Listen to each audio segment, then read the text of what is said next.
In this video, I'm going to take a look at the maps from my all-time favorite game, Hunt Down The Freeman.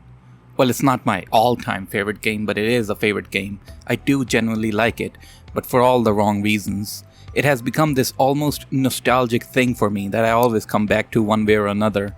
So yeah, let me show you my favorite places from the original 2018 retail version of Hunt Down The Freeman.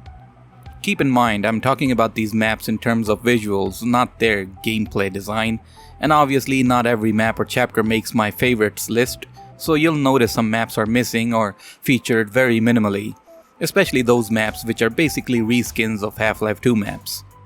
Starting off, we have the New Mexico map, which takes place during the 7-Hour War. Now I do find these maps quite ambitious. For the most part, they are well designed and visually have a pretty consistent and polished look to them. You can easily see the carnage the Combine have brought upon this city. There's debris, destroyed buildings, and the sky looks like a nightmare, and firefights can be heard all around.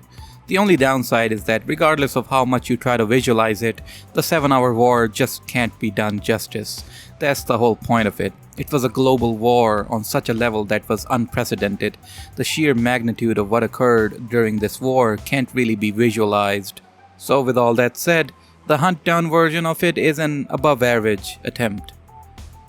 The office complex could have been a vibe had there been a few more soft lights, like the one coming out from the elevator, or this red light from the flare. The stark lack of detail and strange proportions of the hallways make this place feel quite liminal, in a way. The canals were alright, there's no wow factor about them.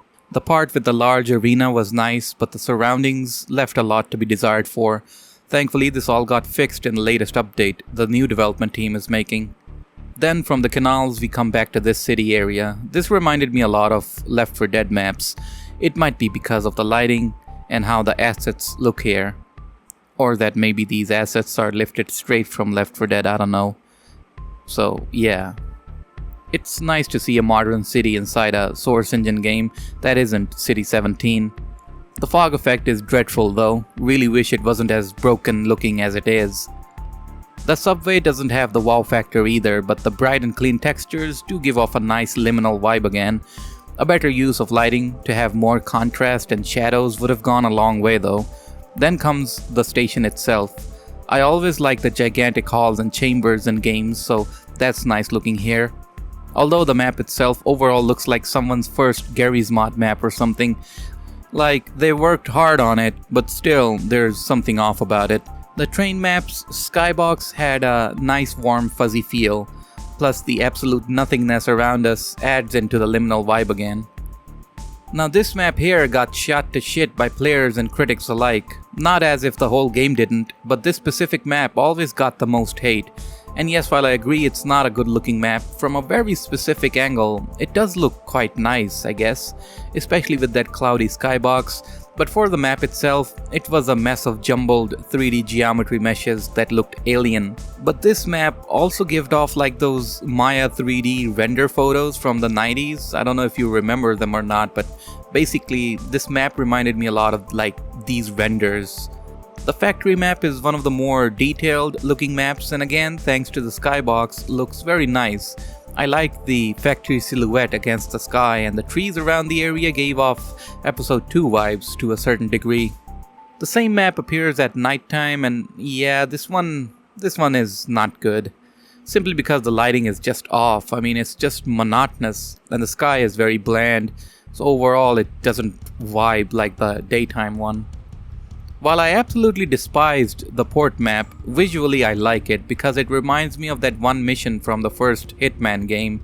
I think it was called the Rotterdam Harbor or something.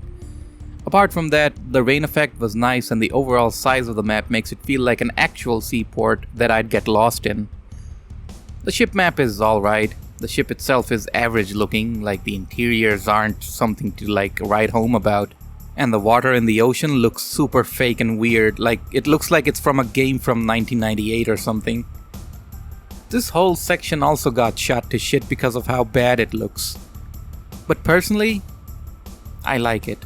I like the botchy, cloudy sky, I like the mountains, and I like the textures, and overall I just like the feeling of this section. The solitude that one feels deep inside these mountains is unmatched. Being lost in the tundra wilderness is a vibe that no other map in this game provides. I love it. Plus, these structures further the reputation that the Combine have, that regardless of wherever in the world, the Combine rule with an iron fist, and their presence is definitely felt.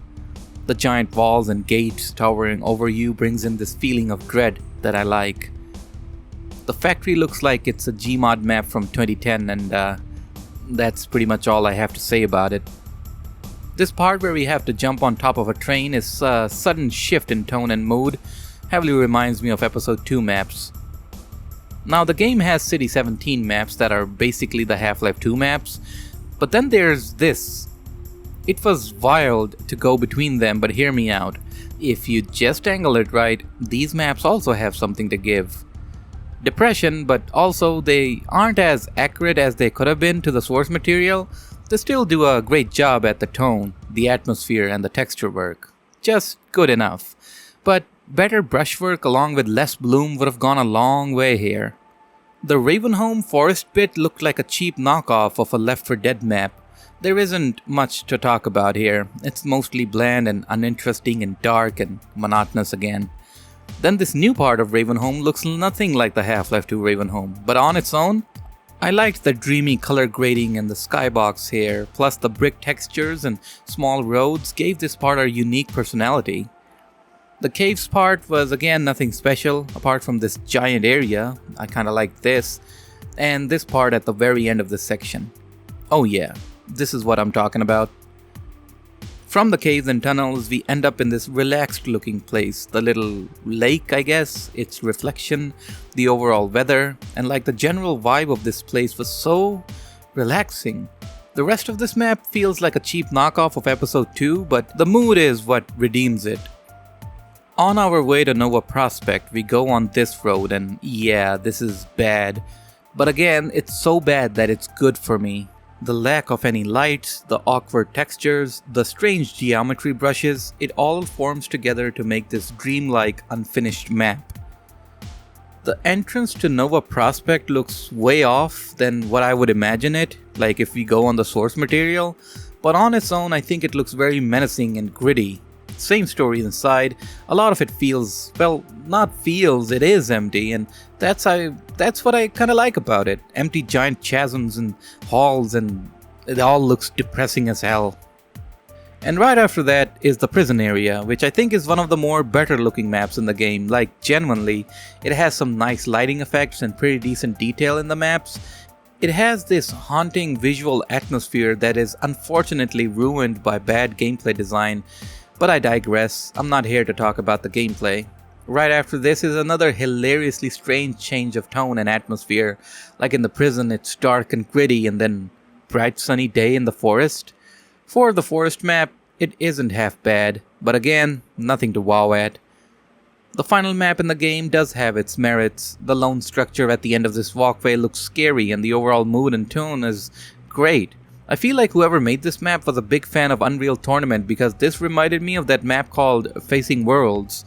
The other thing I liked was the spiky debris at the bottom of the walkway and the ocean itself. Like, it all had the formula to be a great end level, but yeah, it fell short. And there you have it, some of my favorite spots from maps in Hunt Down the Freeman. At this point, there's no use at beating this dead horse. We all know it wasn't a good game, but the whole phenomena around it, the videos, the live streams, all that is just so nostalgic for me. And that's why I look back at this game so fondly, and always will, and I will milk it for every cent.